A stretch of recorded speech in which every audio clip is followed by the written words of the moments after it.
बड़ी निराशाजनक बात है कि कुंभ मेले की तैयारी उस ढंग से नहीं हो पाई। अखिलेश जी ने कभी कुछ किया ही नहीं, तो उन्हें क्या पता है कि कैसे किया जाता है। के भी शासनकाल में 2012 में हुआ, शासनकाल बहुत दुर्घटनाएं हुई। जहाँ तक पोस्टरों का सवाल है तो भारतीय जनता पार्टी केवल पोस्टर लगा सकती है, सुरक्षा व्यवस्था नहीं दे सकती। क्या योगी की सनातनी प्रतिबद्धता और महाकुंभ में इंतजामों पर अखिलेश यादव इसलिए हमला बोल रहे हैं कि उनके हिंदुत्ववादी इमेज को कमजोर किया जा सके? क्या महाकुंभ में आधे अधूरे इंतजामों का अखिलेश यादव का दावा सिर्फ अफवाह है? अखिलेश तो सोशल मीडिया पर हर रोज बुलेटिन लेकर आ ही रहे, जिसे बीजेपी कोरा अफवाह बता रही। अब उनकी पत्नी और सांसद डिम्पल यादव भी मैदान में हैं और दो टूक कह रही, सपा की सरकार की तुलना में इस बार महाकुंभ का आयोजन बेहद निराशाजनक है। सुनिए।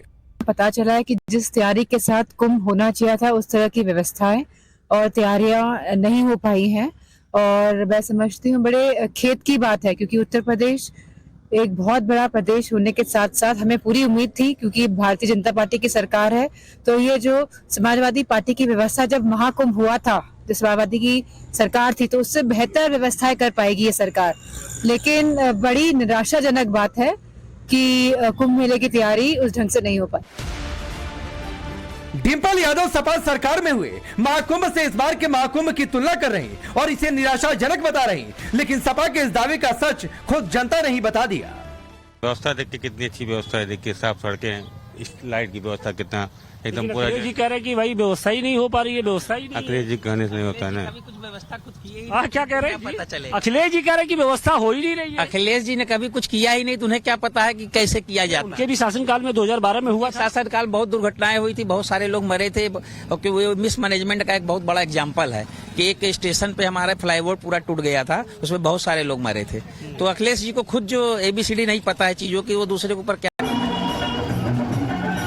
क्या योगी की सनातनी प्रतिबद्धता और महाकुंभ में इंतजामों पर अखिलेश यादव इसलिए हमला बोल रहे हैं कि उनके हिंदुत्ववादी इमेज को कमजोर किया जा सके।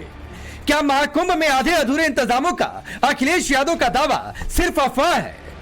अखिलेश तो सोशल मीडिया पर हर रोज बुलेटिन लेकर आ ही रहे, जिसे बीजेपी कोरा अफवाह बता रही। अब उनकी पत्नी और सांसद डिम्पल यादव भी मैदान में हैं और दो टूक कह रही, सपा की सरकार की तुलना में इस बार महाकुंभ का आयोजन बेहद निराशाजनक है। सुनिए।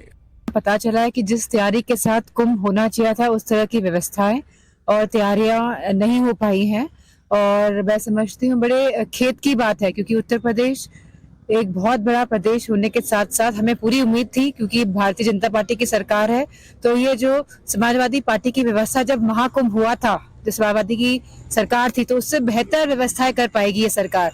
लेकिन बड़ी निराशाजनक बात है कि कुंभ मेले की तैयारी उस ढंग से नहीं हो पाई। डिम्पल यादव सपा सरकार में हुए महाकुंभ से इस बार के महाकुंभ की तुलना कर रही और इसे निराशाजनक बता रही। तो सवाल है कि अखिलेश यादव को हिंदुओं के महापर्व महाकुंभ में क्या सिर्फ सियासत नजर आ रही, और इसी सियासत के लिए वो अव्यवस्था और भ्रष्टाचार के आरोप लगा रहे।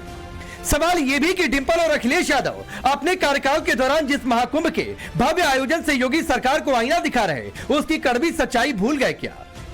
2013 महाकुंभ को लेकर कैग की रिपोर्ट में खुलासे हुए कि महाकुंभ की 60% तैयारियां अधूरी रह गई थी। 111 निर्माण कार्यों में से 81 कार्य बिना तकनीकी जांच के पूरे करवाए गए। टेंडर से लेकर पेमेंट तक में बहुत कमियां मौजूद थी। ट्रैफिक पुलिस और फायर ब्रिगेड के कर्मचारियों की तैनाती में 10 से 100% की कमी थी। कई इलाकों में ट्रैफिक पुलिस का एक भी कर्मचारी नहीं था। इमरजेंसी सेवाओं के लिए एम्बुलेंस की 60% कमी थी। मेला क्षेत्र में इमरजेंसी लाइट्स की 100% कमी थी। इसके ठीक उलट लोगों का दावा है कि इस बार सब कुछ बहुत भव्य और दिव्य होने जा रहा।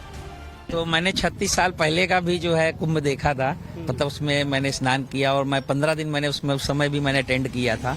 तो अभी तो मतलब काफी व्यापक बड़े स्तर पे, युद्ध स्तर पे एक तरीके से ये तैयारी हो रही है, और इसको एक जो है अंतर्राष्ट्रीय स्तर पे जो है इसको बनाया जा रहा है।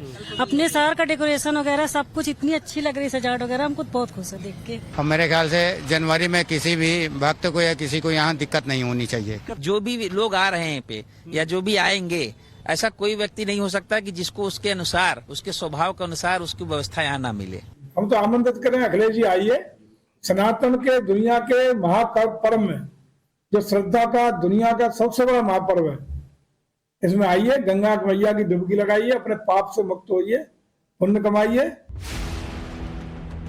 अंधेरे के दावे के उलट जगमगाती महाकुंभ नगरी में लग्जरी डोम सिटी, भव्य टेंट सिटी के साथ साथ 100 बेड का अस्पताल और हाईटेक एम्बुलेंस तक की व्यवस्था है। इन सबके बावजूद अगर अखिलेश सवाल उठा रहे तो क्या सिर्फ इसलिए कि योगी के हिंदुत्व की धार को कुंद किया जा सके, लेकिन इसके उलट महाकुंभ से ही हिंदुत्व की धार को तेज करने का काम हो रहा। डरेंगे तो मरेंगे के बाद अब नया पोस्टर लगा है। पोस्टर बजरंग मुनि उदासीन ने लगवाए हैं, जिस पर लिखा है लड़ेंगे तो जीतेंगे। सीएम योगी आदित्यनाथ ने हरियाणा के विधानसभा में के चुनाव के दौरान जो नारा दिया था उसकी जो झलक है उसको आगे बढ़ाते हुए अब संत समाज भी आगे आ गया है। और आप ये देखिए कि इस तरीके के जो पोस्टर हैं वो अब संगम क्षेत्र में जगह जगह देखने को मिल रहे हैं और इसमें ये साफ तौर पे लिखा गया है कि लड़ोगे तो जीतेंगे। तो यानी जिस तरीके से हिंदू और हिंदुत्व पर लगातार कुठाराघात किया जा रहा है, कट्टरपंथी ताकतें जो उनको कुचलने की कोशिश कर रहे हैं, उसी की चिंता अब कहीं ना कहीं कुंभ क्षेत्र में दिखाई पड़ रही है। और पोस्टर आया तो सपा की ओर से जवाबी हमला हुआ। फखरुल हसन कह रहे कुव्यवस्थाओं से ध्यान हटाने के लिए पोस्टर लगा है। भारतीय जनता पार्टी की सरकार अगर वो कुंभ की तैयारियों को पूरा नहीं करेगी, लाखों लोग श्रद्धालु वहां आने वाले हैं, उनको लेके सुरक्षा की व्यवस्था के इंतजाम नहीं होंगे तो समाजवादी पार्टी सवाल पूछती रहेगी। जहां तक पोस्टरों का सवाल है तो भारतीय जनता पार्टी केवल पोस्टर लगा सकती है, सुरक्षा व्यवस्था नहीं दे सकती, अच्छी व्यवस्था नहीं बना सकती, इसलिए पोस्टर के माध्यम से जनता का ध्यान हटाना चाहती है। संत लोग ये कह रहे हैं कि लड़ेंगे तो जीतेंगे। अब अगर वो स्पेसिफिकली लड़ने की बात कर रहे हैं तो क्या बॉर्डर पे अब संत लोग कुंभ के बाद जाने वाले, कूच करने वाले हैं, तो जाहिर सी बात है हम सब लोग उनके साथ हैं कि कहीं भी जुल्म हो रहा है, किसी के साथ भी हो रहा है तो तमाम मुसलमान उनके साथ खड़े हैं। रही बात हिंदुस्तान में तो जुल्म तो मुसलमानों के खिलाफ हो रहा है। तो हिंदुत्व के महाआयोजन के बीच मौलाना ने मुसलमानों के खिलाफ जुल्म की बात छेड़ दी।